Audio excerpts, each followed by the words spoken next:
So I watched Project Hail Mary recently, and before I go any further, I just gotta get this out of the way real quick. Holy peak! Like, it is genuinely one of the best movies I've watched this entire year. Up there with the Michael movie, Brand New Day, and Moana. Nah, I'm just kidding. I haven't watched Moana yet, but I heard that shit was garbage. But yeah, this movie was sensational, and it actually inspired me to make this video in the first place. I realized after I was done watching it that space movies in general really never miss, or at least the ones that I've watched. Do not quote me on this. Over the years, we've gotten bangers like Passengers, Interstellar, which is a Christopher Nolan movie, so you know he didn't miss. I could watch this so many times and not get bored. And then we got Project Hail Mary in the small 2026. So today, I want to talk about these three movies and make a case for why I think space movies, when done right, really never miss. I'm not gonna go into too much detail though, as I do plan on covering each movie as its own video in the future. So grab a snack, sit back, relax, and watch me yap for the next 8 minutes-ish. Okay, so starting off strong with Interstellar, cause saying I love this movie would be an understatement. It was perfect.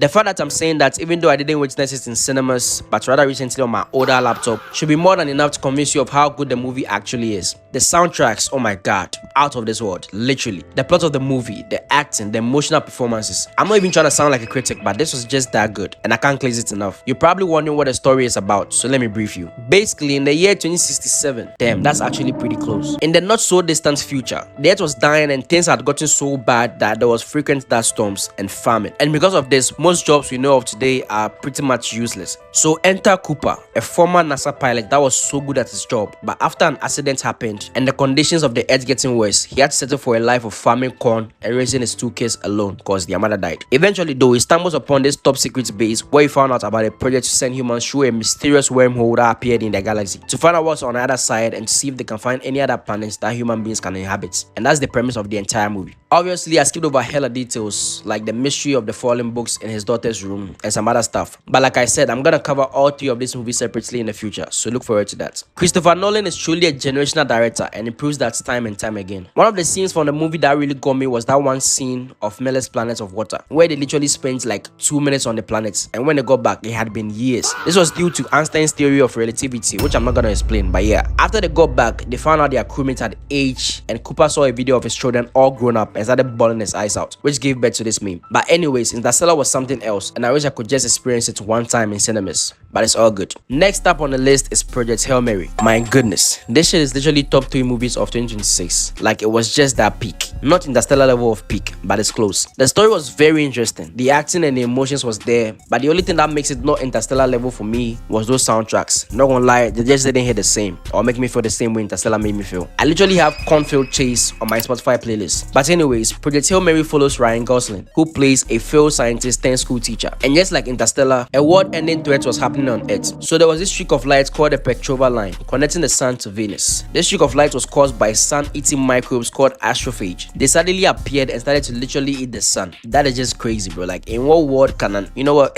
Let me even get into it. And the reason that was bad was because the sun was dying, and what that means on Earth is less sunlight, so less crops growing. The Earth becoming colder and colder until eventually all life on Earth was wiped out. So the reason Ryan Gosling was important was because he proposed a theory earlier on in his career about the fact that water isn't needed for life to form. This made this lady approach him to investigate what the streak of light from space was. So our MC does a few experiments and finds out those tiny streaks of light were caused by living microbes, and they produce a huge amount of energy whenever they wanted to move distances. So using the sun-eating microbes as fuel, they power a spaceship that could travel the speed of light to go to the other side of the galaxy to investigate a star that doesn't seem to be affected by the sun-eating microbes. And that's the premise of the entire movie. Again, I skip hella details. The way they switch between the past to help us better understand what's going on in the present was genius, and Ryan Gosling really acted his heart out. But I'm not really gonna say much, I'm gonna cover the full movie later. Last on my list is the movie Passengers from 2016, and this movie was another banger, no rema, starring Chris Pratt and Jennifer Lawrence. I forgot I watched this movie, but after watching Project Hail Mary, it came back to me, and this movie was insanely peak. So picture this, you woke up one day in this coffin-like machine, surrounded by other coffin-like machines containing people, and after a while of walking around trying to figure out what the fuck is going on, you find out that you're on a spaceship that's on a journey to another planet millions of light years away because the Earth was dying, of course. Then you find out that your coffin machine malfunctioned and you actually woke up ahead of schedule. This was the reality for Chris Pratt, who plays Jim,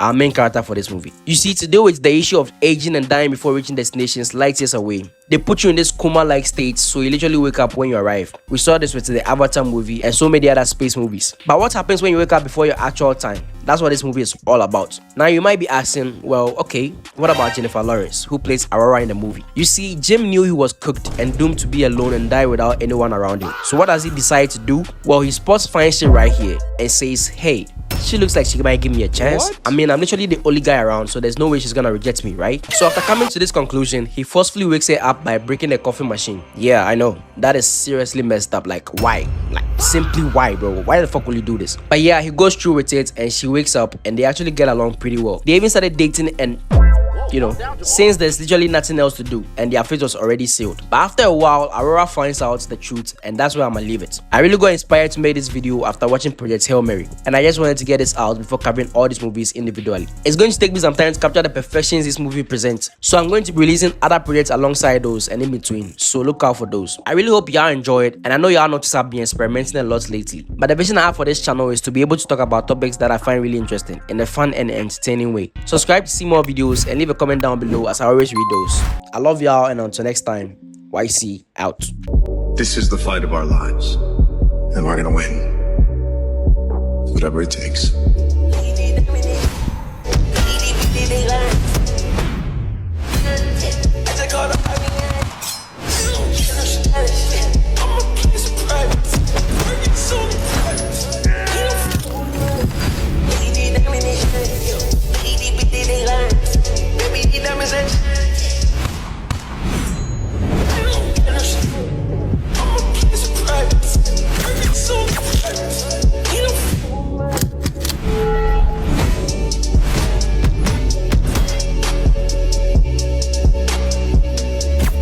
Listen to your mom.